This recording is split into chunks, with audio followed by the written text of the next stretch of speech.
கர்த்தருக்குள் அன்பானவர்களே, அனுதினமும் கிறிஸ்துவுடன் தியான வேளைக்கு உங்களை அன்புடன் அழைக்கிறோம். இன்றைய தியானத்திற்கான வேத வாசிப்பு யோவான் 19ஆம் அதிகாரம் வசனங்கள் 25 முதல் 42 வரை. தியானத்தின் தலைப்பு உன்னை புரிந்து கொண்டவர்.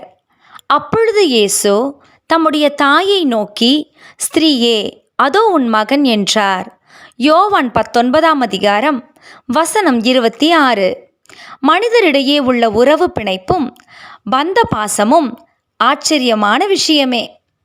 கற்பத்தில் தன் பிள்ளையை சுமந்த தாய் அன்பை நாம் உணர்ந்திருப்போம். நமது தகப்பன் இவனே என் மகன், என் மகள் என்று கட்டி அணைக்கிறானே, அந்த பாசத்தை என்ன சொல்ல? பெற்றோருக்கு ஒரு ஆபத்து என்றால் நாம் ஆடிப்போகிறோம். பிள்ளைக்கு சாதாரண ஜுரம் வந்தாலே தாய் துடித்து போகிறாள். தாய் அன்பு மனதை உருக்கும். வலிமை மிக்க தகப்பன் அன்போ சகலத்தையும் தாங்கும். மாத்திரமல்ல, குடும்ப உறவுக்குள் ஒவ்வொருவருடைய பொறுப்பும் வித்தியாசமானதாக இருந்தாலும் அதை அவர்கள் பொறுப்புணர்வுடன் நிறைவேற்றும் போது அதிலும் நாம் தேவன் நம்மீது கொண்டுள்ள அன்பையே பிரதிபலிக்கிறோம். ஆக மனித வாழ்வில் உறவு பிணைப்பும் பொறுப்பும் தேவன் அருளிய ஈவாகவே இருக்கிறது. பிதாவின் சித்தத்தை நிறைவேற்றும்படிக்கு இவ்வுலகிற்கு வந்த இயேசு அதை நிறைவேற்றி கடமை முடிந்தது என்று வெறுமனே சென்றுவிடவில்லை.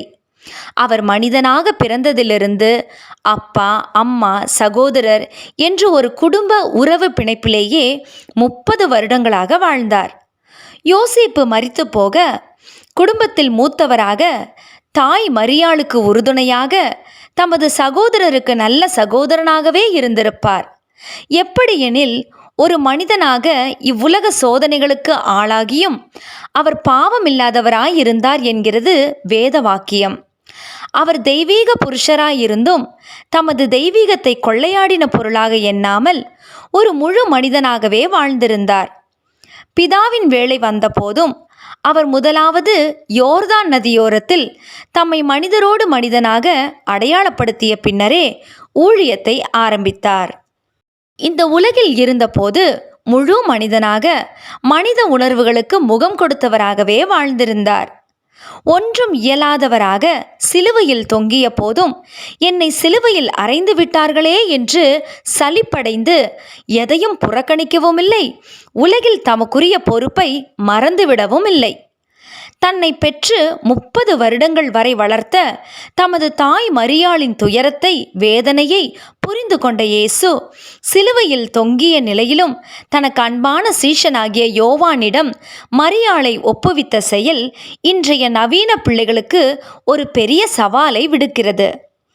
ஆம் தேவ பிள்ளையே, என் நிலையிலும் நம்மை புரிந்து கொண்டு நமக்கான யாவையும் செய்து முடிக்கிறவரே நமது ஆண்டவர்.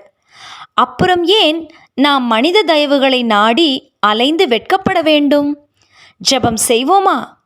அன்பின் தேவனே, நான் இருக்கும் சூழ்நிலையை நீர் புரிந்து கொண்டு எனக்காக யாவையும் செய்து முடிக்க வல்லவராயிருக்கிறீர்.